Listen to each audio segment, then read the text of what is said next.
তোমাদের একটাকেও ছাড়বো না। রানীগঞ্জ থেকে দিল্লি দখলের হুঙ্কার মমতার।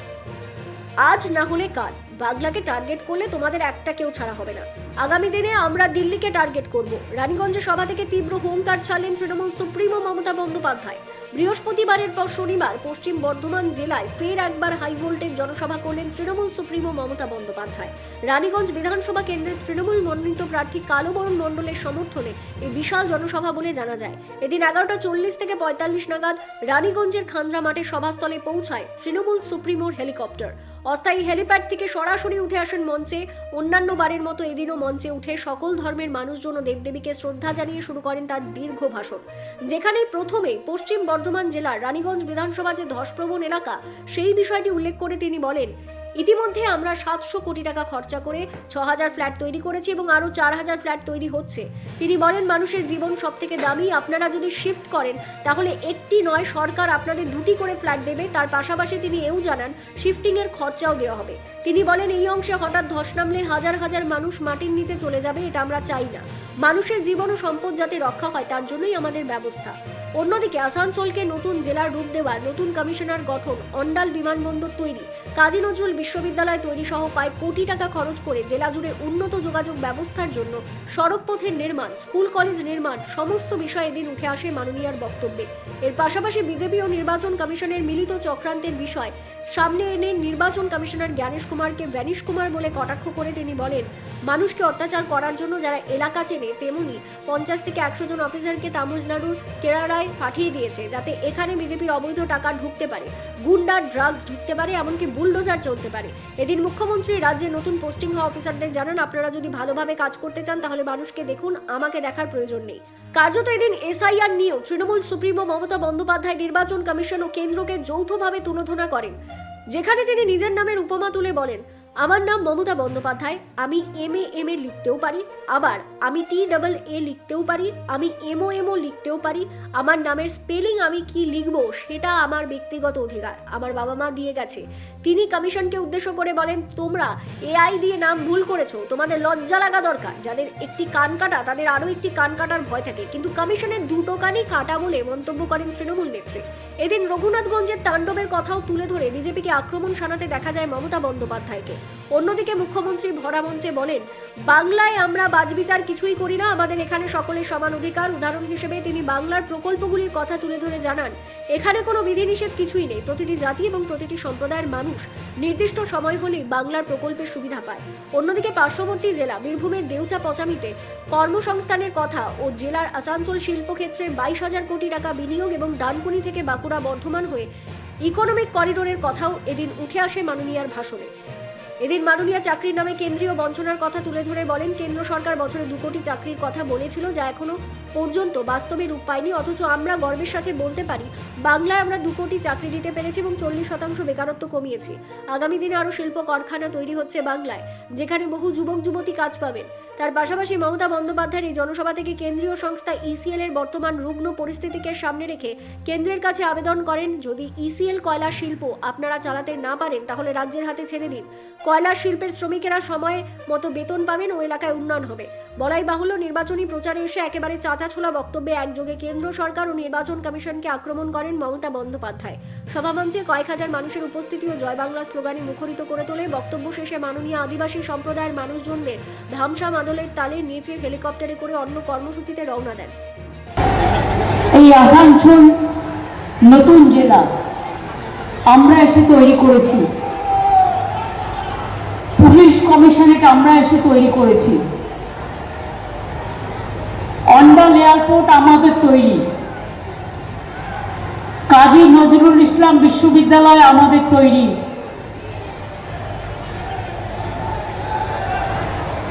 আপনারা জানেন medical college, multi super hospital থেকে শুরু করে আমাদের তৈরি অসংখ্য রাস্তা, ব্রিজ, স্কুল, কলেজ এগুলো আছে।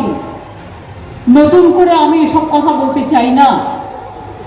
আমি আপনাদের সকলকে মহাবীর জয়ন্তী, হনুমান জয়ন্তী, গুড ফ্রাইডে, ঈদ মোবারক বাসন্তী পূজা হয়ে গেল, তারও শুভকামনা জানাচ্ছি। আমরা যুবকদের পাশে যুবসাথী প্রকল্পে 1,500 টাকা করে দিচ্ছি। যতদিন সে চাকরি না পাবে তার মধ্যে আশা করি তাদের চাকরি হয়ে যাবে। এটা ভাতা নয়, তারা পড়াশোনা করছে, পকেট খরচার দরকার আছে, এটা পকেট খরচা জেনে রাখবেন। এবং আগামী দিন তারা অনেক চাকরি পাক, এটা আমি চাই। আর বিজেপি মিথ্যে কথা বলে। নরেন্দ্র মোদী বলেছিলেন ক্ষমতায় আসলে প্রতি বছর 2 কোটি ছেলে মেয়ের চাকরি দেবেন। 2 কোটি তো ভুলের কথা, একটা লোকও চাকরি পায়নি, চাকরি সংকুচিত করে দিয়েছে। 40% সারা দেশে বেকারি বেড়েছে। আর বাংলায় আমি গর্বের সাথে বলতে পারি আমরা 2 কোটি ছেলে মেয়ের চাকরি দিয়েছি এবং 40% বেকারি আমরা কমিয়েছি। আগামী দিন আরও ইন্ডাস্ট্রি তৈরি হচ্ছে ভর্তি, যেখানে প্রত্যেকে কাজ পাবে।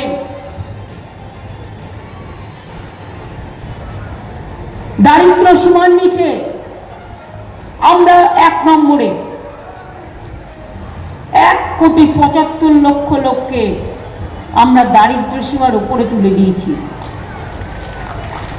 যারা একদিন খেতে পেত না, আমি নিজে দেখেছি জঙ্গলমহলে পিঁপড়ে খেয়ে থাকতো, আজকে বিনা পয়সায় রেশন দিই।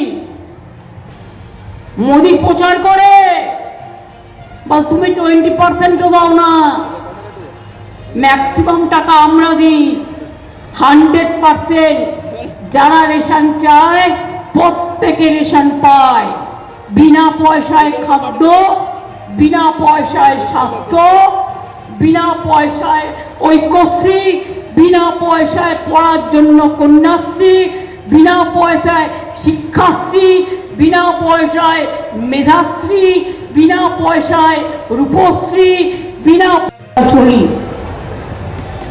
আমার লক্ষ্মী, আমার সরস্বতী, আমার জাহানারা, আমার রোশনারা, আমার বীরবাহা, আমার টুডু, বাউরি বাগদি আমাদেরও প্রার্থী আছে।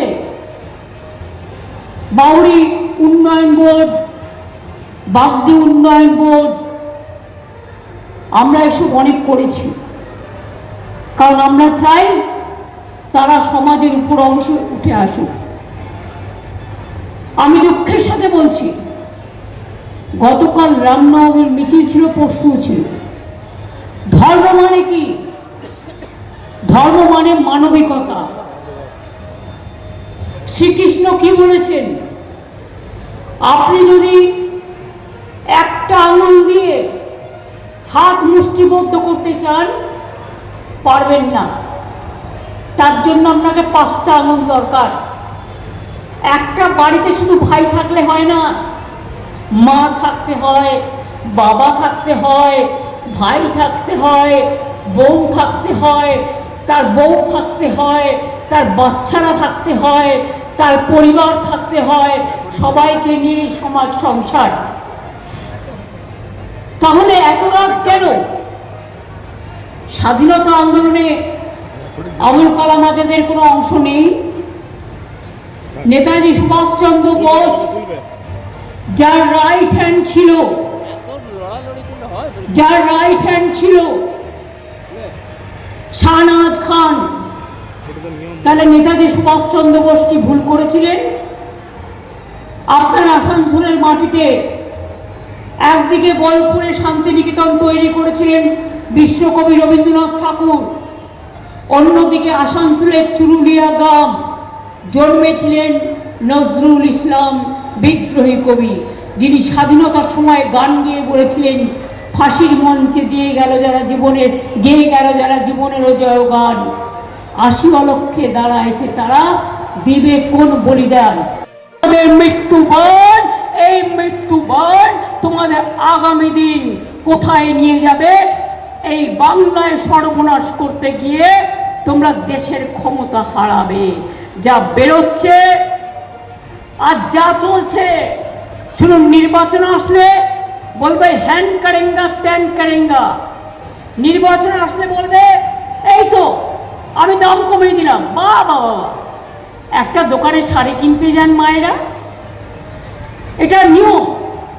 প্রথমে দর হাঁকবে 1000 টাকা, এবার আপনি সেটাকে কমাতে কমাতে 500 টাকায় নিয়ে আসবেন।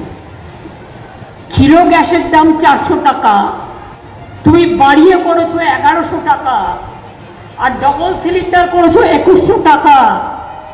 আর কি করেছো? পেট্রোল কতবার দাম বেড়েছে, রেলের ভাড়া কতবার বেড়েছে, প্ল্যাটফর্ম টিকিটের ভাড়া কতবার বেড়েছে, রেল বেচে দিয়েছে, সেল বেচে দিয়েছে, গেল বেচে দিয়েছে, এলআইসি বেচে দিয়েছে, দেশটাকে বেচে দিয়েছে নিজেদের স্বার্থে। আমি আপনাদের কাছে অঙ্গীকার করে যাই, বাংলায় জিতে দিল্লি যাতে দখল করা যায় তার জন্য সবাইকে নিয়ে মাঠে নামবো। ভারতবর্ষের যত রাজনৈতিক দল আছে এদের রাখা যাবে না, এরা সর্বনাশী দল। বাংলা এসে বলে আমার সোনার বাংলা, দেখে দেখে সামনে বুঝতে পারবেন না। হালকা একটা গ্লাস থাকে, ওটা যেমন আমাদের ফটোক্রোমেটিক গ্লাস থাকে না চশমায়, সেরকম বুঝতে পারবে না কেউ। লিখে নিয়ে আসে, আর লিখে নিয়ে এসে বলে আমার সোনার বাংলা। বঙ্কিম চট্টোপাধ্যায়কে বলে বঙ্কিমদা,